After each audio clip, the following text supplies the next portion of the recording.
Okay, good morning again. This is Professor David J. Okay, it's August 23, 2023. The time is 2:05 a.m. Okay, my next topic will be a long video format discussion on college algebra. And this will still be on the subject matter quadratic equation. I will give you an application problem that involves a quadratic equation. Okay, because the next time around for lesson number 41, we will now be discussing exponential and logarithmic functions. Okay, we are running smooth. Okay, let's proceed.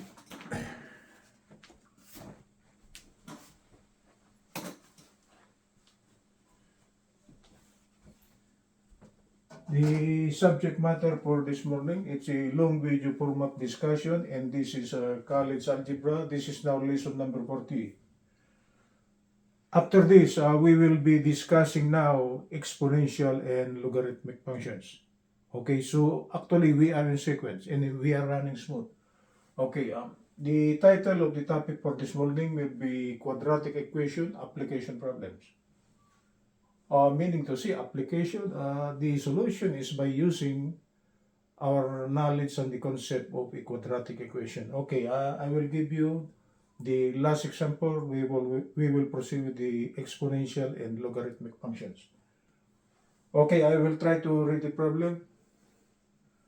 An object is fired upwards from the top of a 200-meter building at a velocity of 80 meters per second. Okay. The height of the object t seconds after firing is given by the formula. We are given a quadratic equation formula. H equal to minus 16t squared plus 80t plus 200. Find the maximum height reached by the object and the time that height is reached. Okay, let's try to bring out the figure for this one so we could visualize what is being asked in the problem. We are given a building, and at top of building, maybe military men. Okay? The fired an object. Okay? The height of the building is 200 meters, so they are at the top of the building, right? So they might have a, what they call this, M203 gun maybe, and they fired an object upwards. Okay, upwards, we assume that the path of the object is a straight line. So supposed to be the object is in the so-called rectilinear motion. It is in a straight line. For the meantime, we neglect the effect of air resistance. We are not still on the differential equation. This is just pure algebra, okay? So we assume that the path of the object is a straight line, okay? No air resistance, okay? The problem is asking the maximum height that could be reached by the object if the initial velocity is 80 meters per second. That's very fast, 80 meters per second. So it could be an M203 maybe, or a javelin missile maybe. It's not even javelin because the height is only in meters, you know. Or an M203 maybe. Okay. So the problem is asking the maximum height that could be reached by this object. The maximum height.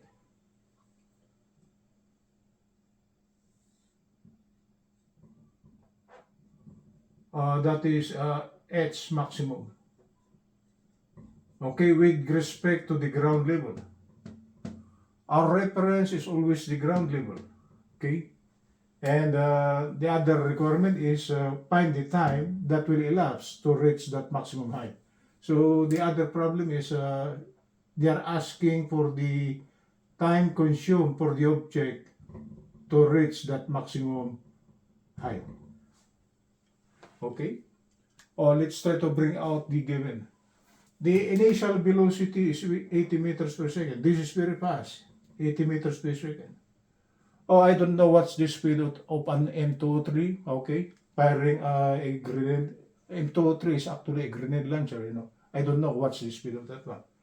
But for this given problem, the initial velocity, meaning capital letter B with the subscript 0, it's 80 meters per second. 0 referred to as the initial velocity. It's capital letter B with the subscript 0, it is referred to as the so-called initial velocity. It is meters per second. Oh, this is the designation of the values under rectilinear motion. So it seems we are under physics, rectilinear motion. And the relation of time with respect to the height obtained at any moment in time is given by the equation h equal to negative 16t squared plus 80t plus 200. Actually, this equation was derived under rectilinear motion. Rectilinear meaning a motion and straight line.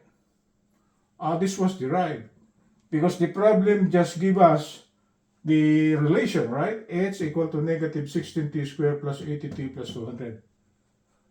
It should have been that we should have, what they call this, derive this one. But the problem gave us already. So we call this easy money or easy problem. It's just a joke. Easy money, easy problem. So the requirement of the problem is what will be the maximum height attained by the paired object and what will be the time that will elapse. Okay? So there are men attack the building. They got an M203 maybe in the paired that M203 vertically upward. The initial velocity is 200 meters per second. Okay, and we are given the equation of that movement. Okay, amen. They give us the relation already.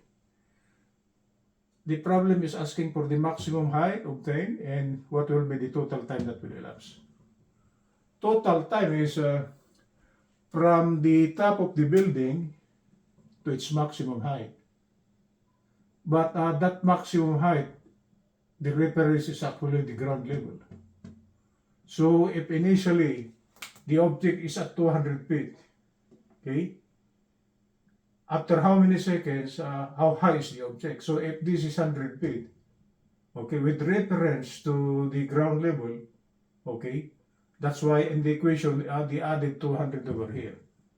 They added 200 because the reference of this h here is actually with respect to the ground level. Okay. Let's try to check if the reference is the ground level. Because at time t equal to 0, this will be 0 and this will be 0. H is actually 200 feet, 200 meters. It's correct. When the object is not yet paired, its location is actually 200 meters upward, right? This will be 0, this is 0, so H is just 200. So this equation is correct. So you now know the significance of this 200 over here, why they give the value 200. Okay? The reference of the unknown maximum height is with respect to the ground level. Okay, let's try to bring out the solution. To bring out the solution, we will obtain a quadratic equation, okay? Because our topic the last time around is actually on the maximum and minimum value of a parabola. So there should be a quadratic equation. So if we try to equate h equal to 0, okay? The right hand side, we try to place it on the left, and the right hand side will be equal to 0. This is now of the form. That's why our topic is quadratic equation. Ex squared plus bx plus c equal to 0. This topic here is quadratic equation, right? And from here, okay, the variable is not x, it is t, right? Because x is just a generalization. It could take any variable, right? So this should be bt plus c, and this should be equal to 0. So this one now is actually a quadratic equation involving t instead of x, right? Don't love x very much. It depends on the, what you call this, notation of the problem. If what is given is in terms of t, it should be t. If it is in terms of x, it should be x. So the formula ex squared plus bx plus c equal to 0 is just a generalization, okay? It could take any variable. So if we try to equate h equal to 0, what comes out is negative 16t squared plus 80t plus 200, and this should be equal to 0. And from the study of quadratic equation, the value of a, the coefficient of the square value is negative 16. And from our previous concept, if the value of a is actually less than 0, okay, our parabola should open up downward, and there should be a maximum value, right? The maximum value, and the location of the maximum value is actually at the vertex, and at the location hk. Okay, so if we could try to verify or compute for the value of hk, we could determine what is being asked. So a is negative 16, b is equal to 80, c is equal to 200. So using this equation here, the one we derived by using differential calculus, because it was given in our textbook, they just give it like this, okay, but they didn't tell us that it was derived from differential calculus. So by using this relation here, t will be equal to negative b over 2a, right? From our discussion of quadratic equation, this is actually h, okay, and this is equal to x, but the variable for the meantime is t, so this should be t, right? We place it as t. See? So by using this equation here, negative b over 2a, it's the abscissa of the vertex, right? The one we are looking for. This should be negative open quantity. The value of b is 80, positive 80, all over 2 times open quantity. The value of a is negative 16. A negative over a negative, right? A negative over a negative, what will come out will be positive. So, because there is no such thing as negative time. So if we try to compute, this should be 80 over 32. And the unknown value of the abscissa of the vertex is 2.5 seconds. This is now the graph. The abscissa of this point will be 2.5 seconds. Okay? And if we try to use this value here, bring it back to the given relation of h as a function of time, we could compute for the other component of this coordinate here, the one we are looking for. The one we are looking for here is actually h max. Okay? So going back to this equation, okay, we will substitute time to be equal to 2.5 squared. So this should be negative 100 plus 200 plus 200, and h max, meaning the maximum height attained by the object, is actually 300 meters. So the location of the vertex of the parabola, which opens downward, okay, it has a maximum point, and the location of the maximum point is actually at its vertex. So the coordinates of its vertex will be 2.5 seconds and 300 meters maximum. So the unknown maximum height is actually 300 meters. Okay, that's it, guys. It was fired at a speed of 80 meters per second. After 2.5 seconds, it reaches how much? 300. 300 with respect to the ground level. So from the top of the building to the maximum height attained, actually it just traveled 100 meters. Right? Because 100 meters plus 200 is actually 300 meters. Because this h max is with reference to the ground level, because they added this 200 here. Because I told you a while ago, at time t equal to 0, the object is still at the top of the building, right? So at time t equal to 0, this will be 0, and this will be 0. So the location of the object is actually at 200 meters. It is at the top of the building. That's why they added this 200 here on the equation. Okay, the equation is minus 16t squared, okay, plus 80t. So that's the relevance of this 200 here. Okay, let's try to check the validity of our answer using differential calculus. Under the study of differential calculus, this is an easy money problem. Okay? Sabi nila sa Tagalog, madali lang ito. Sisiw.